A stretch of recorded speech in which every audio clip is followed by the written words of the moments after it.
Right, we've posted up and taken a look at doing some what is hindering you at the moment. I've given quick answers on the stories and said I would come on to the YouTube channel to give further in-depth kind of answers. First off, we're going to take a look at his consistency. For me, I'm going to give you a little brief kind of overview of how I've done my strongman, because I think that is a very good example of how you can keep consistent.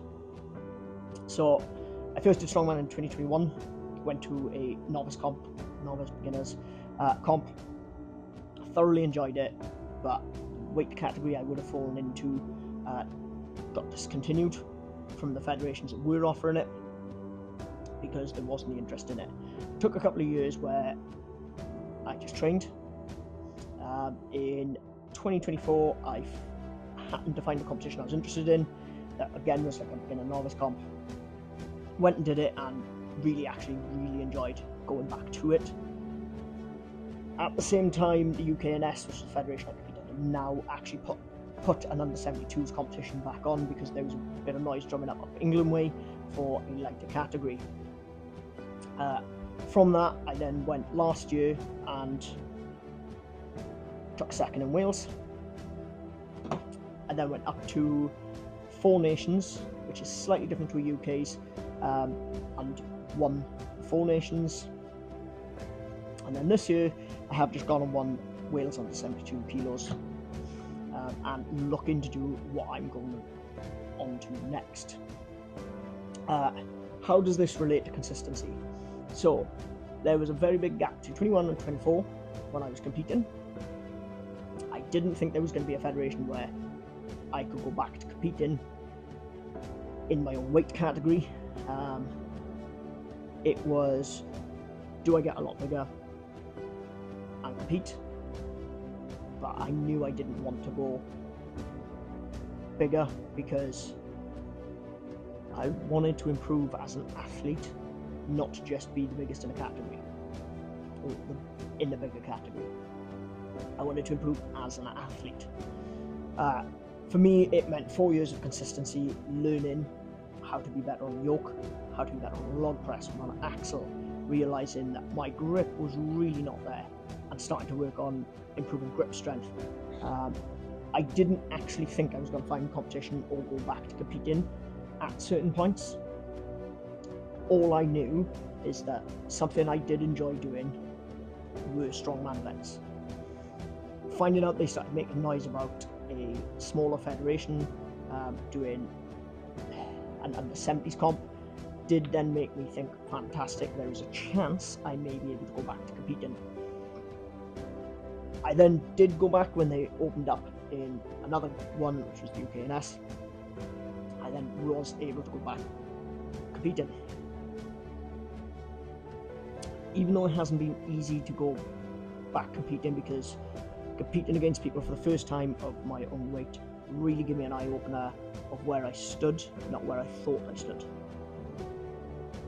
It was then that I realised the consistency over the 3-4 years that I had been training and developing actually really helped me. There was a lot that I'd learnt, especially when you look at how to log press. I changed up a lot of things there.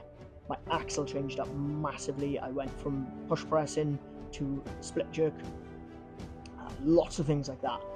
All of it was just slowly building up to the next thing I needed to do, and the consistency of keeping there is what has helped me to go ahead and win the under 72s. Now, knowing some of the people that have done this, they have done won competitions in their fields that would be the equivalent of what I've done over the last year.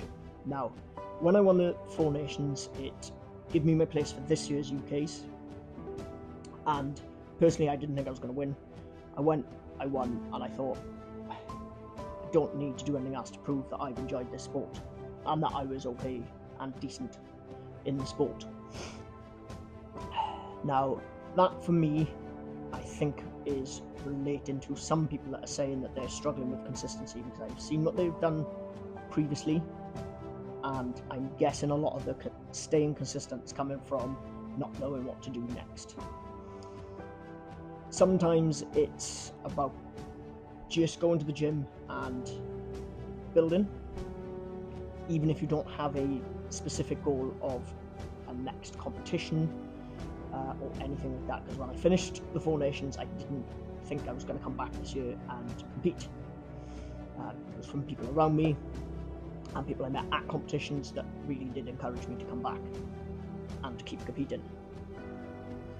For me, I wanted to get better in things I lacked. For example, I know that my deadlift was not up to standard of where others were that were competing. I really enjoyed just working on that this year. I have taken out the whole thought of whether I'm going to go and compete, and when I just want a better deadlift. There are a number of other things I wanted to improve, and a combination of those then has helped me to obviously go back and do as good as I have. But it's the consistency to what you know deep down you enjoy. So if you enjoy rugby, you might not go and play for a team this season, but it's the consistency of training to be a better rugby player. So if you decide to go back to it, you'll actually go back stronger and fitter. It's if you're a swimmer, you might not go competitively swimming, but consistently go and enjoying the one thing that you enjoy, which is swimming. Go and enjoy it, improve your technique, enjoy and find that thriving thrill you had that makes you enjoy what you're doing in any training aspect. I hope that has kind of helped some people. It may not have helped anyone, but I'm hoping that has, because that is kind of from my perspective. Sometimes you need to just do the thing you love with no real end goal to find that you still enjoy it.